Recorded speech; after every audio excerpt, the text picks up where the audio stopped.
So we have risk of showers all day today, which is perfect for bare root trees because their biggest risk, other than not being planted, is the roots drying out. So let's get these planted. Hi, my name's Kate. I live in the Pacific Northwest in Canada, Zone 9. My average last frost date is nearly here, so I need to get these trees planted. Today we're working in my new cottage garden that I just started from scratch. This area used to be lawn, but I've decided to transform it into a cottage garden. So I have these two bare root fruit trees. Both of them are semi-dwarf, and I marked their planting locations with some wood blocks a few days ago, so I could have some time to think it over and make any changes if I needed to. I think it's important to take your time with this step because moving a tree later is a lot of work, and I'd rather just get it right the first time. These two will be a bit close to each other, but not too close to any other trees. So I think that should be fine since I'm not planting a whole orchard with this spacing. So first up we have this semi-dwarf Cox orange Pippin apple tree. Normally it would grow to be a full-size apple tree at about 25 feet tall and wide, but in this case it should only reach 12 to 15 feet because it's been grafted onto another rootstock. You can see the graft here. The growers took a cutting from the apple variety for the fruit and joined it to a different variety for the roots because it has different growth habits. So this rootstock will inhibit the tree's growth potential, which is how fruit trees are made into dwarf sizes. Rootstocks can also be chosen for other reasons like cold hardiness and disease resistance and other things too.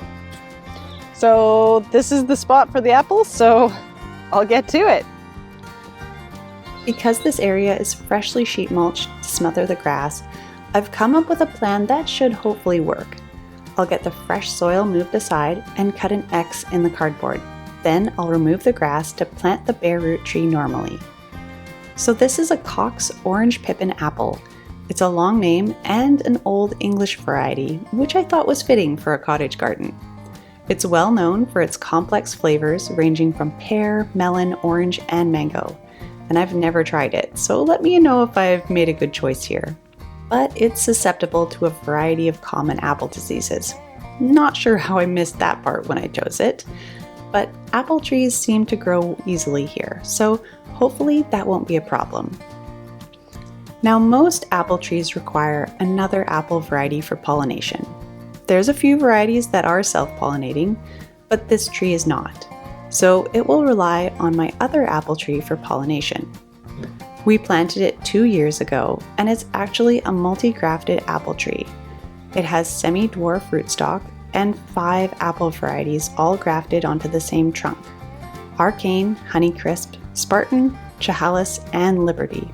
It's a great way to have different apple varieties for eating and pollination. So each variety might not be self-pollinating, but the tree as a whole is, which is great, especially if you only have room for one tree.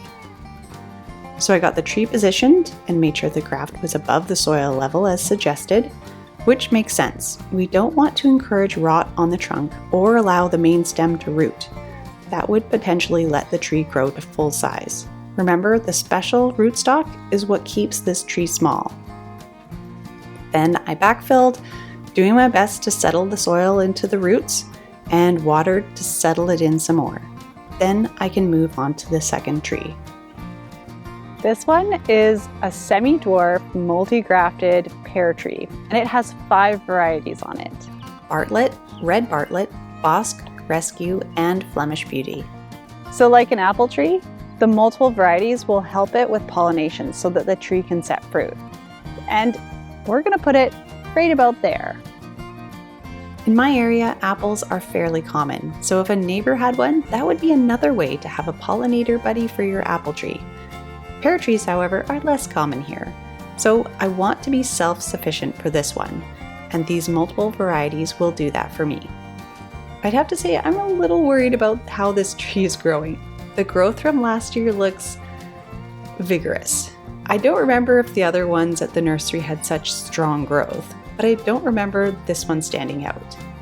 Anyways, I guess I'll be standing guard with my loppers in case it gets any ideas.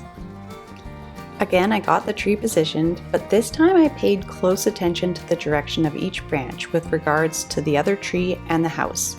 I want each variety to have enough room to spread out a bit, and then I filled, firmed it in, and watered to settle the soil some more. So it's a couple days later, and I love this space already. The trees are so cute. So I need to prune them, which I could have done right away, but it was getting dark, so here we are. So the apple tree doesn't need much. At this stage, my pruning strategy is for shape to set them up for the future. I'd like to keep them small enough that you only need a step stool to pick and prune them, but they can still be big enough that you could sit under them without being too big.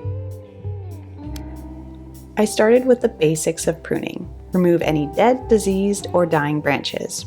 And that was only a couple cuts because these trees seem quite healthy. Then I moved on to shaping. And after I pruned the new apple tree, I pruned the older one too. I've watched this being done so many times, and I've pruned my own trees a couple times too, but I still found this challenging. There are so many options of where to cut and what to keep, and I found it tricky to imagine how my cuts would affect the shape of the tree as it matures. I think this is just something best learned over many years so you can watch a tree grow. This pear, on the other hand, I need to cut this much more aggressively. I want it to be a manageable size, and right now it looks ridiculous.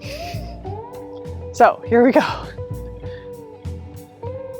Okay, the hardest cut. How tall to cut this big one? Okay, let's just make a first cut and then we'll cut it again. These cuts might look really aggressive for the pear, but I'm doing this for two reasons. One is for shape. By cutting so much off the top, it will be forced to branch more at a lower height to form the shape that I'd like. The second reason is because their root systems need to catch up. The first year for a tree is about establishing itself in its new home. Being bare root trees, these ones have obviously suffered some trauma to their roots.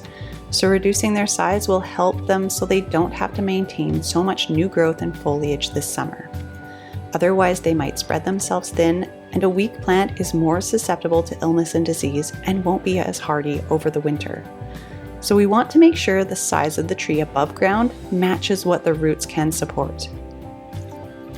So unfortunately, while I was planting the pear tree, I noticed one of the grafted branches has a partial break near its base. Ideally, this should be cut off, and if the tree was a single variety, I wouldn't have hesitated. But because it's a graft, I'm torn. There aren't any buds below the break. I think it's possible it could form a bud below, but it's certainly not guaranteed. For now, I thought I would tape it so it doesn't wiggle too much, and I cut the branch short to make it easier for the tree to feed the branch and heal. Basically, it needs to graft itself. So I think it's possible this might work, but we'll have to see. The first telling point will be if this branch shows any signs of new growth when the tree breaks dormancy. Earlier I cleaned up some of the mulch that I had moved before when I was laying the cardboard. So I'm going to add that to the trees to give them a bit of personal space. So let's do that. Adding some mulch around trees is great. It will definitely help keep the moisture in over the summer. It can also serve as a reminder to give the trees a bit of space so you don't plant anything right next to them that they'll have to compete with. On top of that, mulch does look nice and tidy. I should also mention that I will be staking these trees. I just didn't quite get to it for this video. I also considered skipping it because I didn't stake the older apple tree when I planted it from bare root, and I didn't have any trouble with it. But it is tucked in closer to the fence than these two trees, so they'll get more wind. These trees are perfect in this space. I already love it so much, even though it's basically empty aside from my 4-year-old's berry garden. But we're about to change that because next time we'll take a look at some perennials. I already have a few in mind, but let me know what your favorite cottage garden plants are. And make sure you follow along to see how this space fills in. So for now, thanks for watching, and I'll see you next time.